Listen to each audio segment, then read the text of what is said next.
Hi and welcome to Palace Intrigue. I am your host, Mark Francis. Prince Harry has spoken publicly for the first time about the success of Meghan Markle's lifestyle brand, American Riviera Orchard, launched under the label As Ever, which sold out its debut product line in under an hour. In an exclusive interview with People magazine, the Duke of Sussex said, "I am so happy for my wife and fully support absolutely everything she's done and continues to do. I'm incredibly proud." The remarks come as Meghan's business ventures continue to expand, including her Netflix series With Love, Meghan, which premiered in March, and a new podcast entitled Confessions of a Female Founder. Harry is acutely aware of the parallels between Meghan's current situation and that of his late mother Diana, Princess of Wales. It echoes the painful history of his childhood, writes People. Diana lost her royal protection following her divorce and died in a Paris car crash while being chased by paparazzi. Harry, it is said, is determined that history not repeat itself. Harry's once close relationship with his father has grown so strained that the Duke of Sussex was reportedly unaware of the King's most recent hospital stay, learning of it only through news coverage. Despite both men being in the United Kingdom at the same time last week, the father and son did not meet. It is now said that they have not seen one another in person for over a year, and since the King revealed his cancer diagnosis, the gulf between them has only widened. Friends close to Harry have told People magazine that his attempts to contact His Majesty, including calls and letters, have gone unanswered. Charles has been unavailable during Harry's last 3 visits to the UK, one source told the magazine. Another palace insider was blunt, stating, "I don't think there is any rapprochement." A second added simply, "They are distant."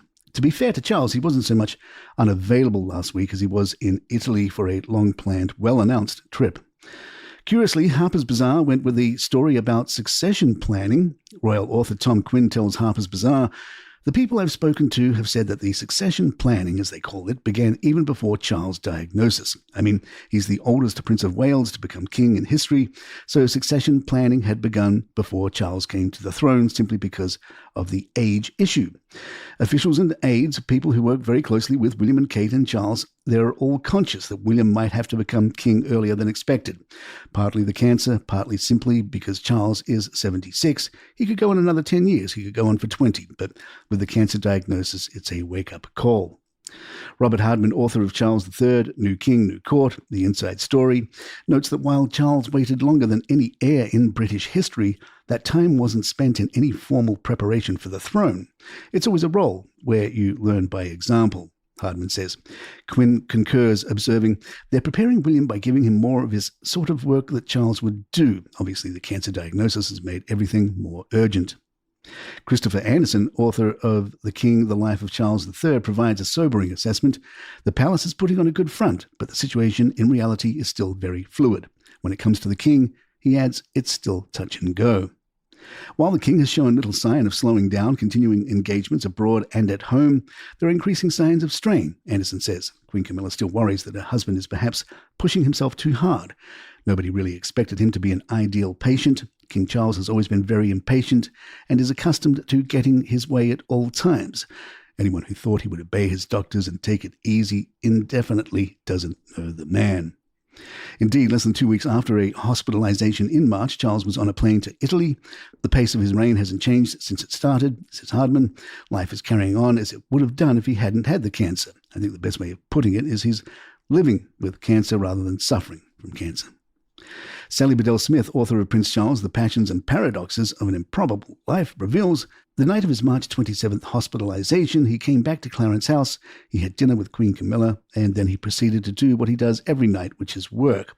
That's just an indication of how committed he is to doing his job with every ounce of energy he has. It's safe to say that, even though he's working as hard as he always has, that he doesn't appear to be quite as robust as he once was. But then again, he's getting older. Bedell-Smith also confirms that discussions about the succession are very much taking place and that Charles himself, like his late mother, Queen Elizabeth II, is involved. "I think he is probably measuring the rest of his time in years rather than decades," she says. And as for the Waleses, I think they're very much aware that their time as Prince and Princess of Wales may be limited. Bedell-Smith adds, "It's probably safe to assume that they're preparing for it sooner rather than later."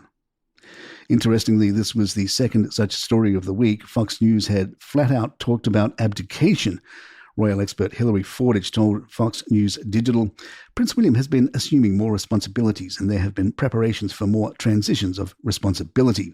Both Prince William and Princess Catherine have been readying to assume leadership roles with an accelerated schedule of preparation for their future positions as King and Queen, but most certainly they are not in any way actively seeking an immediate ascension.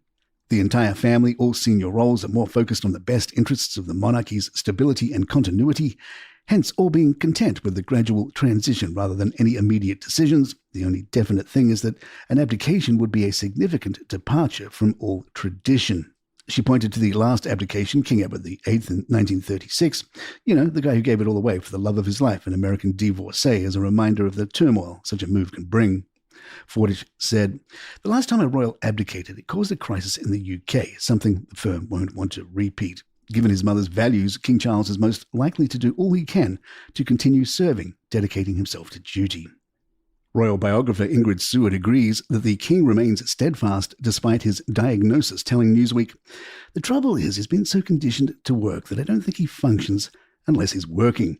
When he's not working, he's probably a bit all over the place. He's always working, and it's not just his nature to take an afternoon nap, which I'm sure Camilla is trying to make him do. Cancer treatment makes you very, very tired. The trouble is, it's his duty as monarch to do these stifling, boring handshakes with incoming and outgoing ambassadors. How boring that must be. I would think that's very exhausting, but the only way he could slow down is if someone took over some of his official roles as monarch. If someone could take some of that away from him, I think his life would be easier. Queen Elizabeth II's final official royal engagement was meeting with Liz Truss on September 6, 2022 at Balmoral Castle, where she formally appointed Truss as the new Prime Minister of the United Kingdom. This took place just 2 days before her death. More palace in just a moment. When we last checked on Wednesday morning, Meghan's podcast had fallen to number 11 on the US Apple Podcast charts, despite having released an episode on Tuesday. Normally, a new episode will cause a series to go up. A check of the Spotify chart had it at number 21. Confessions of a Female Founder has drawn scrutiny over its early morning release strategy in the United Kingdom, a choice that has left at least one royal commentator scratching his head. Royal expert Richard Fitzwilliams told The Express that releasing episodes between 8 and 9 a.m. UK time, equating to just after midnight in California, doesn't make sense, particularly for a show that appears tailored to an American audience. This strategy doesn't make sense, and the listening figures are not impressive either, he said bluntly. We checked in with an American podcasting executive who told us Fitzwilliams is wrong. You drop a show at 3 a.m. Eastern, which is midnight Pacific, so that it shows up as today in all podcast apps. The American audience is way bigger than the UK audience. Meghan's right on this one.